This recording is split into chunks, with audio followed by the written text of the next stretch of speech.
नमस्कार स्टूडेंट्स, हिंदी में हम सेकंड चैप्टर पढ़ रहे हैं जिसका एक पार्ट हमने अगले वीडियो में देख लिया है। आज हम दूसरा पार्ट करेंगे।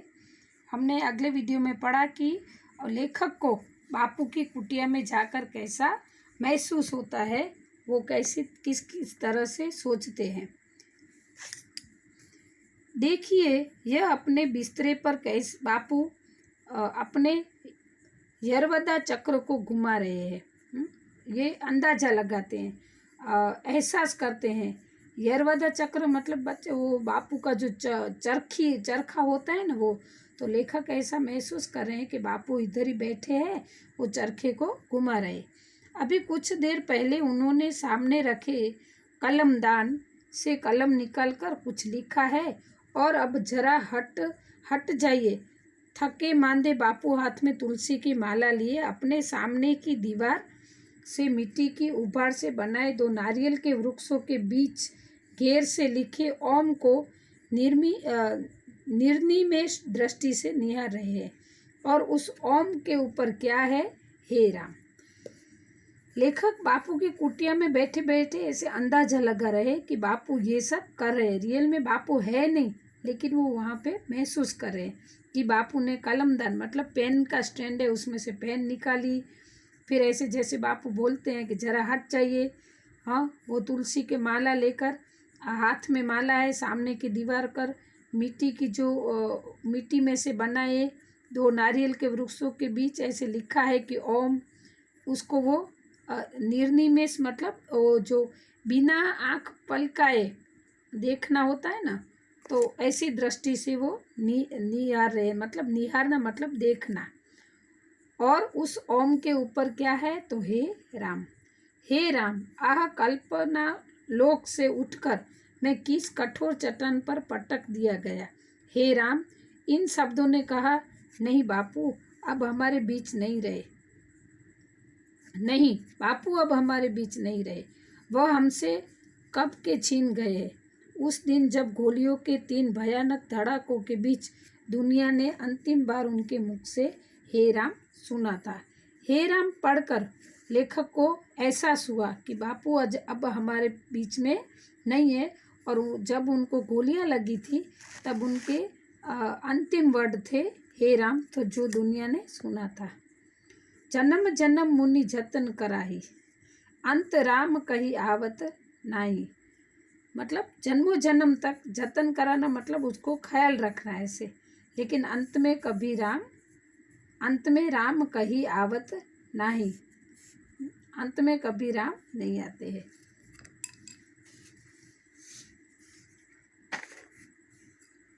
उस दिन संसार ने पाया कि ऋषियों की परंपरा टूटी नहीं है, बल्कि उसमें नई ज्योतिर की एक नई कड़ी जुड़ गई है।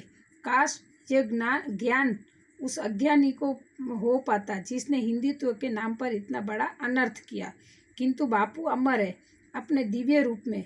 यह सिर्फ यहाँ ही विद्यमान नहीं है, अत्र तत्र सर्वत्र उनकी सत्ता और महत्ता व्याप्त है और तब तक व्याप्त रहेगी जब तक आकाश में चांद तारे और पृथ्वी पर उद्भिज अंडज पिंडज है। लेखक कहते हैं कि उस दिन संसार ने पाया था क्या? तो ऋषियों की परंपरा टूटी नहीं है। हाँ, उन्होंने ऐसे संसार ने पाया था मतलब समझा था कि ऋषियों की जो हमारे देश में ऋषियों की परंपरा थी वो टूटी नहीं, क्योंकि उसमें नई ज्योति एक नई कड़ी जुड़ गई थी। काश ये ज्ञान जो था वो अज्ञानी यहाँ पर जिसने गांधी जी की हत्या की थी उसके बारे में कहा गया है कि हिंदुत्व के नाम पर उसने बहुत ही अनर्थ किया था। किंतु बापू तो अमर है अपने दिव्य रूप में। ये सिर्फ विद्यमान नहीं है मतलब यहाँ पे नहीं है, कहाँ कहाँ, अत्र तत्र सर्वत्र। अत्र मतलब यहाँ, तत्र मतलब वहाँ, सर्वत्र मतलब चारों ओर। कि बापू भले जिंदा नहीं है, लेकिन यहाँ पर वो हर तरह से हमारे साथ है, ऐसे मतलब चारों ओर है।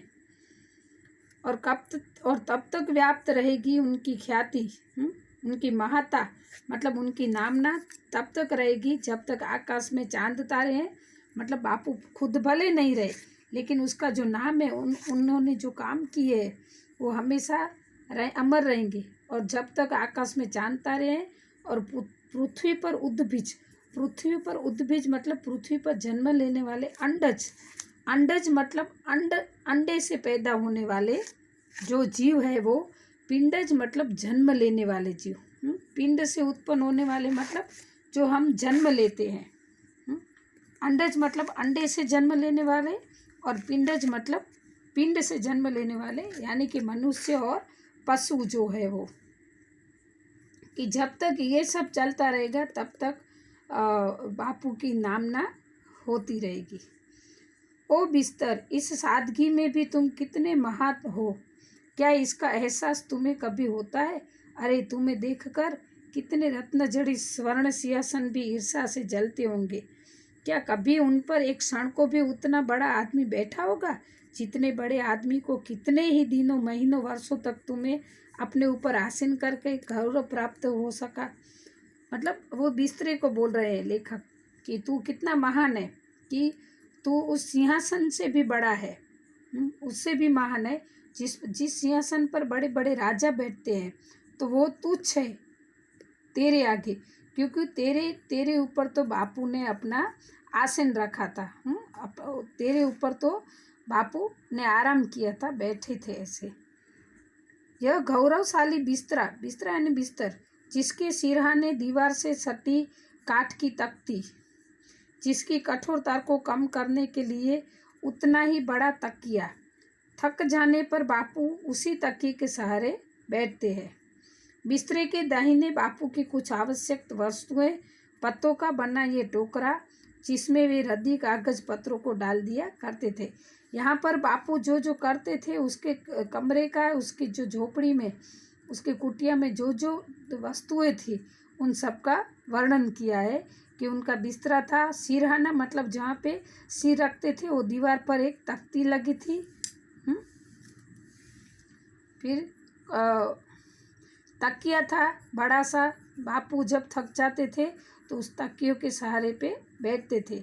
फिर बिस्तर था, उसके दाहिने पर बापू की कुछ आवश्यक चीज़ें थी, जिसमें पत्तों का बना एक टोकरा था, जिसमें वे रद्दी के कागज मतलब डस्टबिन का यूज़ करते थे उस पत्ते में। आज भी उसमें कुछ ऐसे कागज पत्र हैं। उसी को बगल के समीप दीवार से सटा पीतल का थूकदान। फिर क्या है, वो कागज पत्र है, कागज का जो डस्टबिन था। फिर उसकी बगल के समीप मतलब उसके पास में ही दीवार से सटा मतलब दीवार से जुड़ा हुआ पीतल का थूकदान था, जो थूकते थे बापू, जिसमें वो थूकदान होता है, जिसे बापू स्वयं साफ करते थे। कलमदान, जिस पर अब भी उनकी लेखनी रखी है। यह जादू भरी लेखनी इसने अपनी नोक से न जाने कितने लोगों के प्राणों को उद्वेलित मतलब लिखा था, उसको ऐसे उद्वेलित किया था, मतलब प्राणों के लेख लिखे थे। एक स्टैंड पर एक पेंसिल। फिर यह यरवदा चक्र, जिसके चक्कर से सारा भारत नाचने लगा, ठीक उसी तरह जिस तरह कृष्ण की बंसी से गोपियाँ नाचने लगी। जैसे कृष्ण को बंसी प्यारी थी और वो सदा उसको अपने पास रहे, वैसे गांधी जी को वो चरखा पसंद था। ऐसे अपने को भूलकर, कुल परिवार को भूलकर, सारे संसार को भूलकर, उससे सटे कताई के कुछ फूट कर सामान में पूनी, तांत आदि। फिर 3 खानों का एक छोटा सा सेल्फ। बच्चे आपको एक थोड़ा सा मैं आपको एक्सप्लेनेशन कर दूं कि ये जो चरखा था, चरखा चलाने में क्या होता था कि उससे जो कताई होती थी, मतलब चरखा चलाते थे तो उसमें पहले कॉटन, जो हम जिसको अभी कॉटन बोलते हैं, उसके ऐसी लंबी लंबी सेर होती थी और वो उस चरखे की जो मशीनरी थी उसके अंदर डाल देते थे। फिर वो उस प्योर कॉटन का धागा बनकर निकलता था, ऐसे उसका काम था ऐसे। और फिर 3 खानों का एक छोटा सा सेल्फ था जहाँ पे बापू सारी अपनी चीज़ें रखते थे। बापू को समझने के लिए इस छोटे सेल्फ को भली भांति देखना ही होगा। इसमें बापू का सारा मानस संसार समाया है। सबसे पहले इसके ऊपर एक दंपत्ति पर टंगी बड़ी अच्छी लिखी लारी नर की सूक्ति को पढ़िए, जिसका आशय बापू को समझने के लिए उसका सेल्फ, यानी जो उसका जो सेल्फ था, वो उस लेखक को लगा कि बापू का बारे में अगर जानकारी प्राप्त करनी है तो इस सेल्फ में से सब कुछ मिल जाएगा। उसमें बापू का सारा पूरा संसार जैसे समाया था। तो सबसे पहले उसके ऊपर एक दंपत्ति पर टंगी, मतलब उसके ऊपर टंगी एक लिखे हुए लारी नर की सूक्ति, मतलब सूक्ति यानी कि एक स्लोगन लिखा था, जिसका आशय था यही सच्ची राह पर हो, यदि सच्ची राह पर हो तो तुम्हें क्रोध करने की ज़रूरत ही नहीं, यदि गलत राह पर हो तो फिर किस बिस्तर पर किस मुंह से आँख लाल पीली करोगे। वहाँ पे जो उक्ति सूक्ति यानी कि स्लोगन लिखा था, थोड़ा एक अच्छे से सेंटेंस लिखे थे। तो क्या लिखा था कि अगर हम सच्ची राह पर है तो हमें क्रोध करने की ज़रूरत नहीं है, अगर गलत राह पर अगर हम हैं तो फिर किसी बिस्तर पर किसी मुंह से आँख लाल पीली, हम किस मुंह से किसी पर आँख लाल पीली करना, मतलब गुस्सा करना। सही है तो गुस्सा करने की ज़रूरत नहीं है, लेकिन अगर हम खुद गलत हैं तो किसी और पर गुस्सा करने का हमें अधिकार नहीं है। स्टूडेंट, लेसन का दूसरा पार्ट यहाँ पर ख़त्म होता है। नेक्स्ट वीडियो में हम थर्ड पार्ट देखेंगे। अस्तु।